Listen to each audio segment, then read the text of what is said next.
I mean, sorry. with Kennedy, at what point in terms of Sorry, over here, yes. Thank you. At what point do you expect the crime operation in D.C. to end, taking into account that 30-day limit on federalization of the police force? So, it's a great question. So, first of all, we appreciate the comments from the mayor acknowledging how profound a difference President Trump's leadership has made in reducing crime and violence in the city. And I can say on a personal level, as somebody who has lived in this area for 2 decades, the transformation has been breathtaking.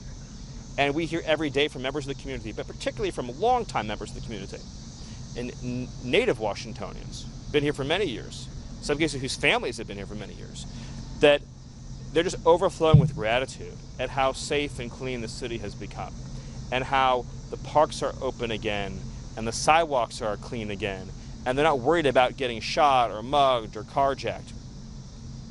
The president has the authority, under both that statute as well as inherent Article 2 authorities, to maintain control of the federal and local policing in the city for as long as he may desire.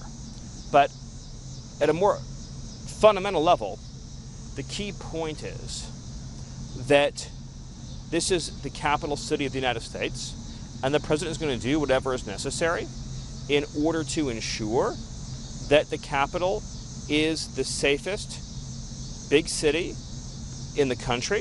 And of course, we want all cities to be the safest that they could possibly be. But here right now in the nation's capital, this is a historic effort to transform our nation's capital into something that is the envy of the world in terms of beauty, in terms of safety, in terms of community. And it really is a wonderful thing to watch that happening, but there are a lot of deep systemic challenges we have to overcome.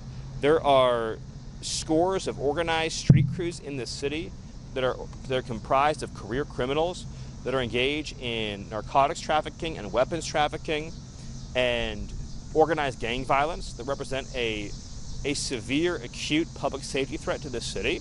And we have DEA, FBI, ATF, and every federal law enforcement agency working to root out the chronic gang violence in this community and liberate this city for the people who live here. And it really is, it's an extraordinary thing that is happening right now. Nowhere in the history of our country has such a dramatic improvement been made in such a short time, but this is just beginning.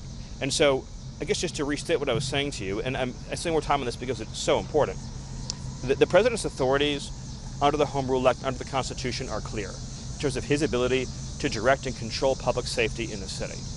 But even more important than the questions about specific legal authorities is the fact that as President of the United States, he will not relent, and he will use every authority and tool at his disposal to ensure that the capital city of the United States is safe for all Americans, and we will never waver, and he will never waver from fulfilling that mission.